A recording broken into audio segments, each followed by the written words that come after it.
Okay, so I just want you to know, those 2 booties made up of 4 layers of plastic, tensoplast tape, duct tape, and gauze were miraculously pulled from Abby's foot in one single piece. After I spent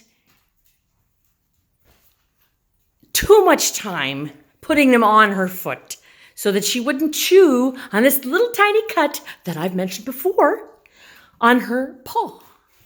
It has been 4 weeks and we can't seem to heal this little tiny cut like this. Mommy's had it. Yes, she has. Yes, she has. Yes, she has.